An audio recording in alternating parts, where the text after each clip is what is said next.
Assalamualaikum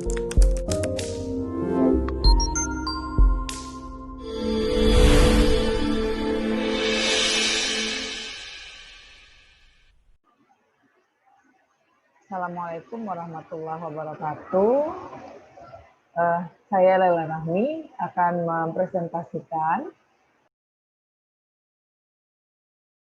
bahan pembelajaran dengan judul Prinsip Dasar Pasien Safety dan Evidence-Based Midwifery.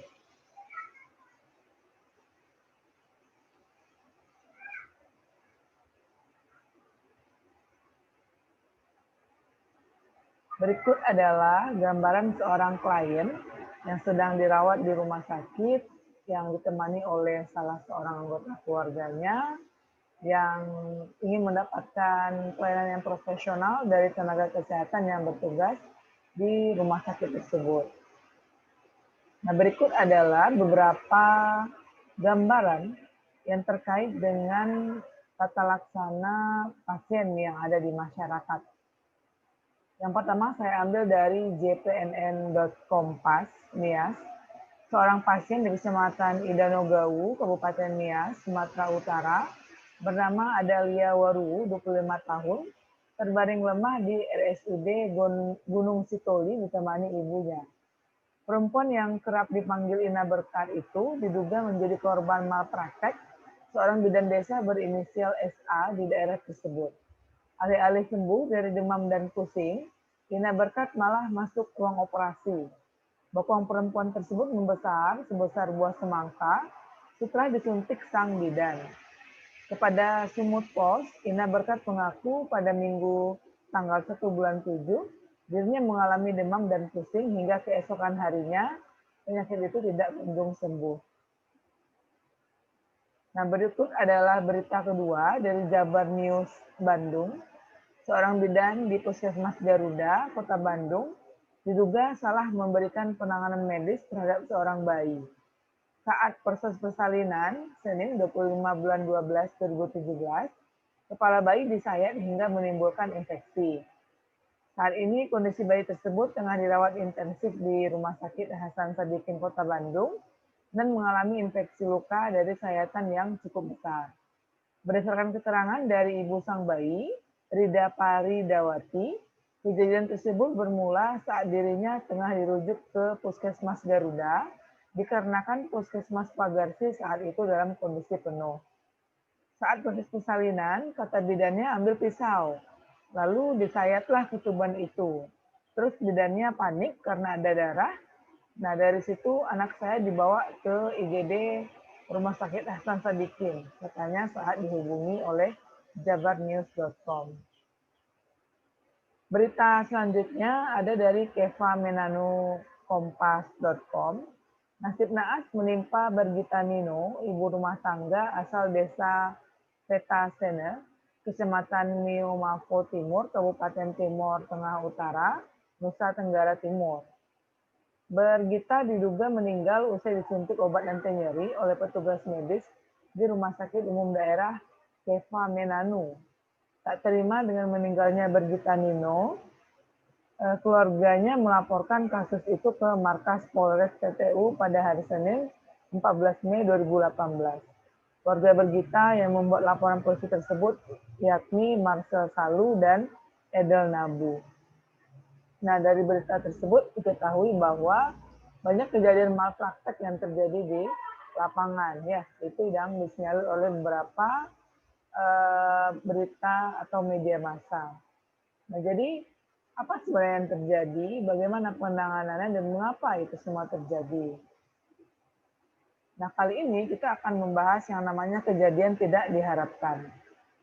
Ini merupakan sebuah kejadian yang mengakibatkan cedera yang tidak diharapkan pada pasien karena suatu tindakan atau karena tidak bertindak, dan bukan karena underlying disease atau kondisi klien.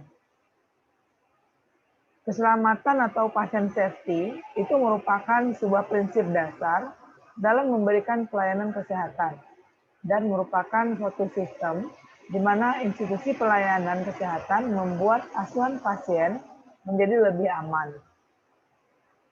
Sistem ini diharapkan bisa mencegah terjadinya cedera yang disebabkan oleh kesalahan akibat melaksanakan suatu tindakan atau tidak mengambil tindakan yang seharusnya diambil.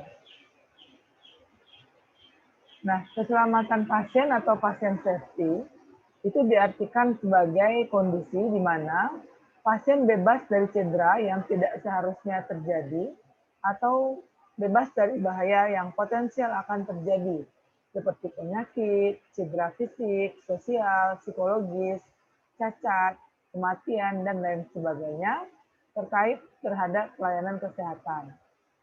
Insiden keselamatan pasien diartikan sebagai setiap kejadian atau situasi yang dapat mengakibatkan atau berpotensi mengakibatkan cedera yang tidak seharusnya terjadi. Berikut adalah jenis insiden. Yang pertama, kondisi potensial cedera. Yang kedua, kejadian tidak cedera. Yang ketiga, kejadian nyaris cedera. Yang keempat, kejadian tidak diharapkan. Yang kelima, kejadian sentinel. Tujuan dari pasien safety adalah yang pertama, terciptanya budaya keselamatan pasien di fasilitas kesehatan. Yang kedua, meningkatnya akuntabilitas vaskes terhadap pasien dan masyarakat. Yang ketiga, terlaksananya program-program pencegahan di fasilitas kesehatan sehingga tidak terjadi kejadian yang tidak diharapkan yang berulang. Kemudian menurunnya angka kejadian tidak diharapkan di fasilitas kesehatan. Berikut adalah standar dari pasien safety. Yang pertama, hak pasien. Yang kedua, mendidik pasien dan keluarga. Yang ketiga, keselamatan pasien dalam kesinambungan pelayanan. Yang keempat, penggunaan metode peningkatan kinerja untuk melakukan evaluasi dan program peningkatan keselamatan pasien. Yang kelima, peran kepemimpinan dalam meningkatkan keselamatan pasien. Kemudian yang keenam, mendidik staf tentang keselamatan pasien. Dan yang ketujuh adalah adanya komunikasi. Sasaran pasien safety yang pertama adalah identifikasi pasien dengan benar. Yang kedua, meningkatkan komunikasi yang efektif, meningkatkan keamanan obat yang perlu diwaspadai, pengurangan risiko pasien jatuh, pengurangan risiko infeksi terkait pelayanan kesehatan, dan kepastian tepat mengenai lokasi, tepat prosedur, dan tepat pasien operasi. Kemudian ada lagi istilah yang disebut dengan evidence-based practice. Apa itu evidence-based practice? Evidence-based practice ini berasal dari dua kata, evidence dan based. Evidence berarti bukti ataupun fakta, sedangkan based berarti dasar. Sehingga evidence-based practice berarti praktek berdasarkan bukti. Nah, ini merupakan asuhan kebidanan yang berdasarkan bukti penelitian yang telah teruji menurut metodologi ilmiah yang sistematis. Diartikan sebagai the process of systematically finding, apprising, and using research finding as the basic for clinical decision. Berikut adalah manfaat evidence-based. Yang pertama, keamanan bagi tenaga kesehatan, karena ini merupakan intervensi yang dilakukan berdasarkan bukti ilmiah. Yang kedua, dapat meningkatkan kompetensi ataupun kognitif. Yang ketiga, memenuhi tuntutan dan kewajiban sebagai tenaga profesional dalam memberikan asuhan yang bermutu.